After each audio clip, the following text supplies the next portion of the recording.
In the 4th century, the Roman Empire trembled. Once the glory of the world, it was now cracked by greed, ambition, and fear. Civil wars raged, emperors turned on one another, and the gods of stone that once ruled Rome had grown silent. Yet in this age of darkness, a single man would see the light, and through him, the Empire of Rome would bow to the cross. His name was Constantine.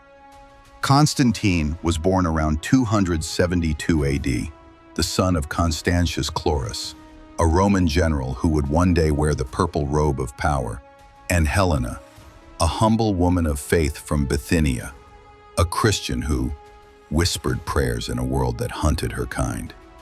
In those years, the empire was divided by the Tetrarchy, 4 emperors ruling one world: Diocletian and Maximian as Augusti, Galerius and Constantius Chlorus as their Caesars.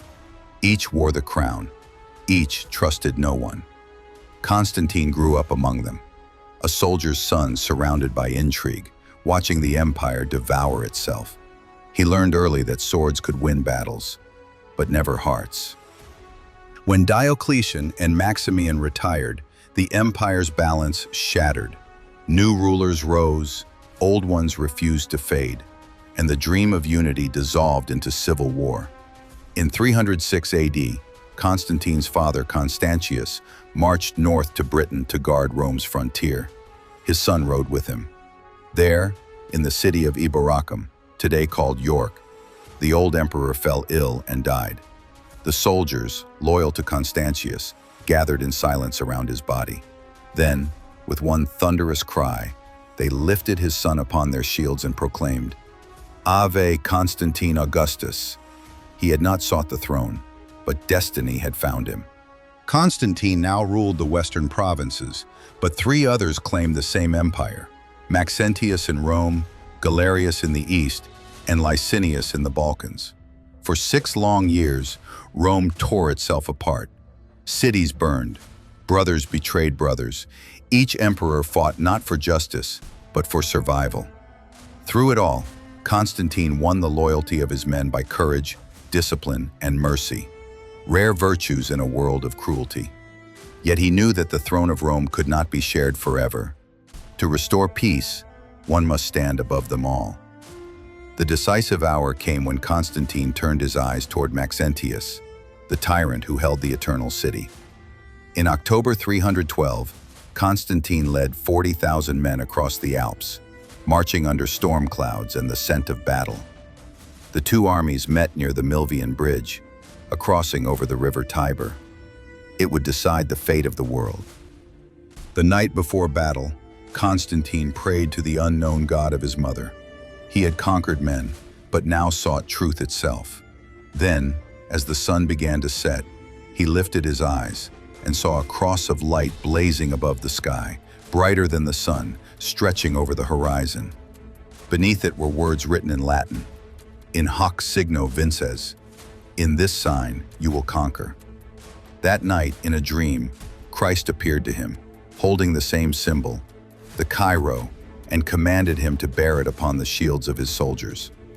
When dawn came, Constantine obeyed. His legions painted the sign of Christ upon their armor and marched beneath the symbol of salvation. The sky darkened with storm.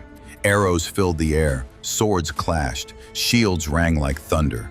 But wherever the cross was raised, Constantine's men stood firm. Maxentius's troops, pressed against the river, tried to retreat across a bridge they had built hastily in fear. The structure gave way, and the tyrant himself was thrown into the Tiber, his armor dragging him down to a watery grave. When silence finally fell, the banner of the cross fluttered above the smoke of victory. Constantine entered Rome not as a conqueror of men, but as a servant of the God who had given him victory. The crowds cheered, the Senate bowed, and the emperor raised the sign of Christ above the city that once slew him.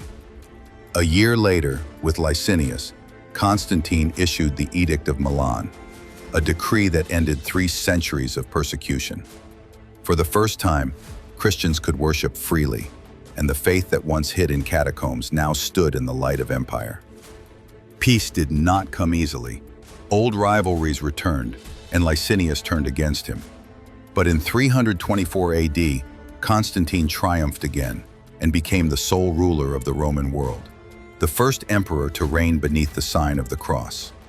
He founded a new capital on the Bosporus, a city crowned with churches instead of idols, Constantinople, the new Rome, a Christian city for a Christian empire. In his final days, Constantine laid aside his armor and received baptism in the faith he had carried for years. He died in 337 AD, leaving behind not just an empire, but a civilization built upon the name of Christ. The pagan gods of marble crumbled, but the cross endured. The empire that once crucified the Savior now proclaimed him as Lord.